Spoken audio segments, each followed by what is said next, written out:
Hi there, my name is Callum and this is my dev diary for my third year project for York St John, Bravest Tower, a class of their own. This is an RPG where the player leads a party exploring a tower with a magical dungeon inside of it. The party they lead has different classes that denote their abilities. The player can change these classes at any time, carrying over their special abilities depending how strong they were. The enemies they face will need different strategies sometimes, so the player has to make the ultimate team for any situation. I've always been a really big fan of RPG games, and most of my favourites are from that genre, so I figured for my final project I'd make one for myself.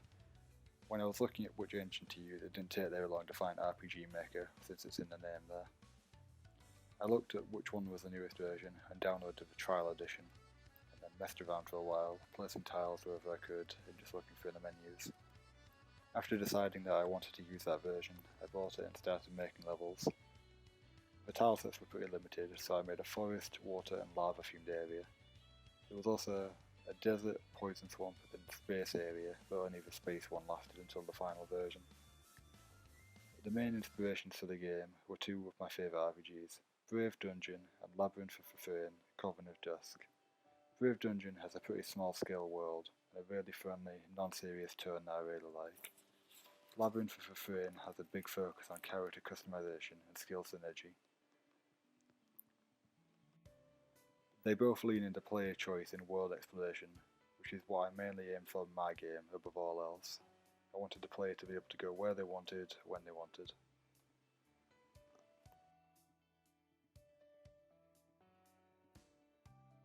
A lot of my enemies and characters turned out to end up pretty specific in the end, so I created a lot of my own original attacks and skills for them to use against each other. All of these were written down in my notebook, followed by the damage formula they would use.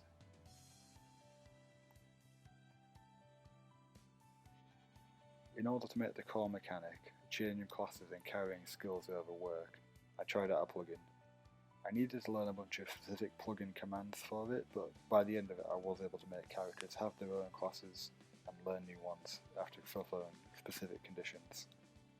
I wasn't able to create the class passive abilities they could learn on the way up, but I was able to add all the class attacks in and let them learn them as they leveled up.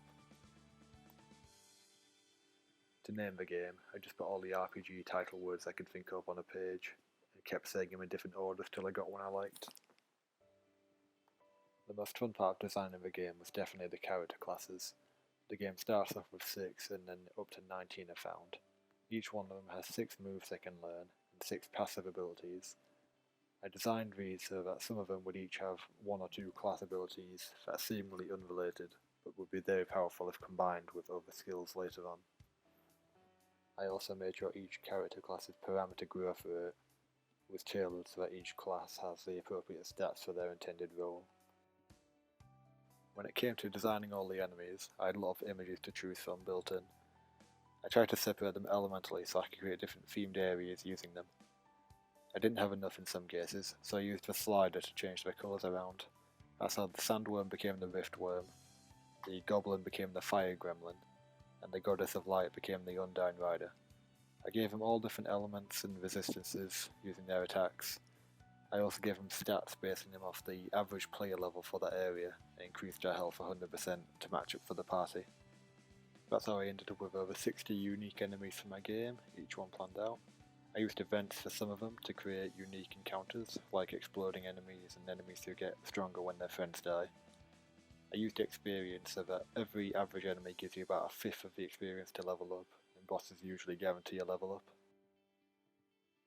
There weren't too many terrible issues during the design process. There were some memorable speed bumps, like when you could walk on the background tiles in the map, or when the fog of war covered half the screen. It was also when I accidentally made all my characters immortal. It took a while to undo. I also spent 2 hours trying to make a cutscene play when I found out there was just a simple tick box to make it start.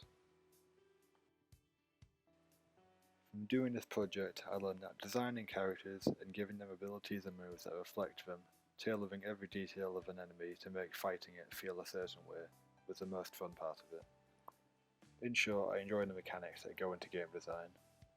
It also let me know I don't like narratives.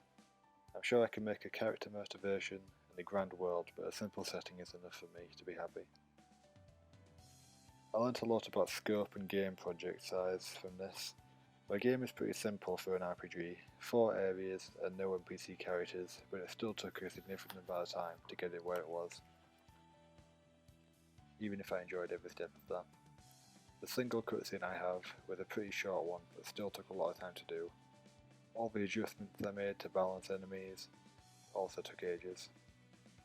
Overall, I have a much greater appreciation for the work and passion that goes into making RPGs, especially RPG Maker ones, which I previously thought were pretty simple. That marks the end of my dev diary for Bravest Tower, a class of their own.